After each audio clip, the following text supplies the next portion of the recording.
ഇത് അയൽവാസികളാണ് എനിക്ക് വിളിച്ചിട്ട് പറയുന്നത്, നിൻ്റെ കുട്ടികളെ ജീവനത്തോടെ വേണമെന്നുണ്ടെങ്കിൽ നീ കുട്ടികളെ കൊണ്ടുപോകണം. ഞാൻ ചോദിച്ചു എന്ത് സംഭവം എന്ന് ചോദിച്ച്, 3 മാസത്തോളമായി ഈ കുട്ടികളെ ദ്രോഹിക്കുന്നവന് രാത്രി വന്നിട്ട് രാവിലെ വെളുപ്പ് വരെ തല്ലു. രാത്രി 12 മണിക്ക് 1 മണിക്ക് വന്നിട്ട് തല്ലാൻ തുടങ്ങിയെങ്കിൽ വെളുപ്പിനെ വരെ തുടങ്ങും, തല്ലിക്കൊണ്ടിരിക്കും.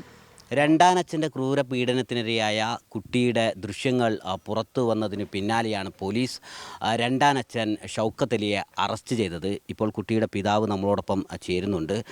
എന്താണ് സംഭവിച്ചത്? എന്താണ് നിങ്ങൾ ആ സംഭവത്തെക്കുറിച്ച് അറിഞ്ഞത്?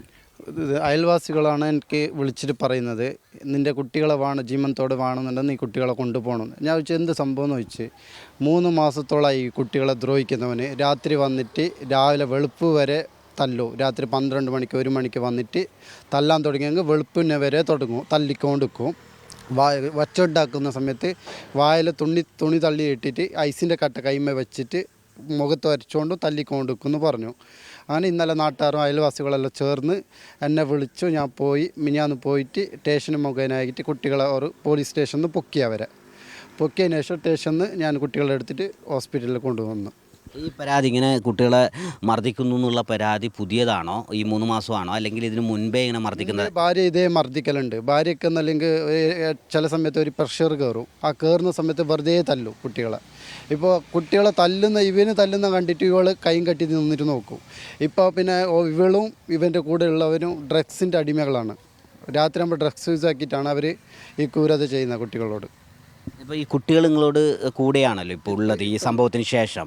അവർ എന്താണ് ഈ സംഭവത്തെക്കുറിച്ച് പറഞ്ഞത്? കുട്ടികളാ ഞങ്ങളെ കുറേ ദ്രോഹിച്ചിന്. ഞങ്ങളിപ്പോൾ നിങ്ങൾ ബാപ്പാൻ്റെ എന്തെങ്കിലും പറഞ്ഞെങ്കിൽ ബാപ്പനോ നിങ്ങളെ എല്ലാവരും കൊല്ലും. ഞാൻ എത്ര വലിയ ഗുണ്ടെന്ന് നിങ്ങൾക്ക് അറിയുമല്ലേ. ഇവിടെ എല്ലാവരോടും നിങ്ങൾ ചോദിച്ചു നോക്ക്, നിങ്ങൾ ബാപ്പാനോട് എന്ത് ചെല്ലാൻ പാടില്ല, ഞങ്ങളെ പിടിക്കുന്ന ഒന്ന് പറഞ്ഞെങ്കിൽ നിന്നും ബാപ്പാനെ എല്ലാവരും കൊല്ലുന്നിട്ട് ഉറപ്പുള്ളവരെ ഭീഷണിപ്പെടുത്തിന്. ഇന്നലെ സ്റ്റേഷനൊന്നും പറഞ്ഞല്ല, ഭീഷണിപ്പെടുത്തിയല്ല. ഇപ്പോൾ എൻ്റെ മുകളിലും ഭീഷണിയുണ്ട്. അവന് ക്രിമിനൽ കേസിൽ കുറച്ച് ഗുണ്ടായിസം പാടേക്കുന്ന ഒരുത്തനാണ്. ഞങ്ങൾക്കും നല്ല ഭീഷണി ഉണ്ട്. ഇപ്പോൾ ഓൾറെഡി ഭീഷണി ഞങ്ങൾക്കും ഉണ്ട്. കുട്ടികളെ മുമ്പിൽ വെച്ചിട്ട് തന്നെ അവൻ പറഞ്ഞില്ല, ഞാൻ ജയിലിൽ നിന്ന് പുറത്തിറങ്ങിയെങ്കിൽ നിന്നും മക്കളും ബാപ്പാനും മക്കളും മൊത്തത്തിനും തീർക്കൂ, എന്നെ പറ്റിയിട്ട് മണ്ണംകുതിയിൽ നീ വന്നിട്ട് അന്വേഷിക്കട്ടെ എന്നെല്ലാം പറഞ്ഞു തന്നു. ഇപ്പോൾ എത്ര കുട്ടികളാണ് നിങ്ങൾക്കുള്ളത്? ഈ കുട്ടികളൊക്കെ ഇപ്പോൾ നിങ്ങളെ കൂടിയാണോ ഉള്ളത്? 3 കുട്ടികൾ എൻ്റെ കൂടെ ഉണ്ട്. അത് 3 മാസം മുമ്പാണ് ഞാൻ കുട്ടികളെ കൊടുക്കുന്നത്. കോടതി മുഖേന അഡ്വക്കേറ്റ് മുഖേന ആയിട്ട് അവളെ കൊടുത്തത്. അതുവരെ എൻ്റെ കൂടെ തന്നെ ഉണ്ടായി. കൊടുത്തിട്ട് 3-4 മാസം ആയിട്ടേ ഉള്ളൂ. പക്ഷേ ഇപ്പോൾ കുട്ടികളെ ദ്രോഹിക്കുന്നു പറയുമ്പോൾ ഞാൻ റിട്ടേൺ കോടതിയിൽ അപേക്ഷ കൊടുത്തിട്ട് കുട്ടികളെ തിരിച്ചു പോകണമെന്ന് പറഞ്ഞിട്ട് ഞാൻ അപേക്ഷ കൊടുക്കുന്നുണ്ട്. കൊടുത്തിട്ട് അഡ്വക്കേറ്റ് മുഖേന കൊടുത്തിട്ട് കുട്ടികളെ ഞാൻ തിരിച്ചെടുക്കും. ഇപ്പോൾ 2 കുട്ടികൾ എൻ്റെ കൂടെ വരുന്നു എന്ന് പറഞ്ഞതുകൊണ്ട് സ്റ്റേഷനിൽ നിന്ന് വിട്ടു അയച്ചു. പിന്നെ ഒരു പെണ്ണു കുഞ്ഞുണ്ട്, ആ കുഞ്ഞിനെ റിട്ടേൺ ഞങ്ങൾക്ക് കൊണ്ടുവരണം. പോലീസ് ഇപ്പോൾ എന്താണ് പറഞ്ഞത്? അതുപോലെ തന്നെ പരിക്കുണ്ടായിരുന്നല്ലോ, ആശുപത്രി കാണിച്ചിരുന്നില്ലേ? ഡോക്ടർ എന്താ പറഞ്ഞത്? ഡോക്ടർ ഇപ്പോൾ റിപ്പോർട്ട് കാണിക്കേണ്ടേ ഉള്ളൂ. ഡോക്ടർമാരെല്ലാം നോക്കിയിട്ട് എല്ലാം റിപ്പോർട്ട് ചെയ്തിട്ടുണ്ട്. അവിടെ നല്ല പരിക്കുണ്ടെന്നാണ് ഡോക്ടർമാർ പറഞ്ഞത്. കുട്ടീൻ്റെ ദേഹം മൊത്തം പരിക്കുണ്ട്, കുട്ടിക്ക് നല്ല വേദന ഉണ്ട്. പിന്നെ ചെവിൻ്റെ ഇത് പൊട്ടിയിട്ടുണ്ടെന്നും പറഞ്ഞ്, തല്ലിൽ പൊട്ടിയിട്ടുണ്ടെന്ന്. ചോര നിൽക്കാത്ത സമയത്ത് ഐസിൻ്റെ കട്ട എടുത്തിട്ട് ചെവിയിൽ വെച്ചിട്ട് പൊത്തിയിരുന്നല്ലോ അവർ. അങ്ങനത്തെ ബുദ്ധിമുട്ട് ദ്രോഹം നല്ലോണം ആക്കിയിനി. ഇപ്പോൾ കുട്ടികൾ പറയുന്നത് ബാപ്പാൻ്റെ കൂടെ അല്ലാതെ ഞങ്ങൾ ഉമ്മാൻ്റെ കൂടെ പോകുന്നില്ല. ഉമ്മ തയ്ക്കുന്നതെന്ന് ചോദിച്ചു ഞാൻ.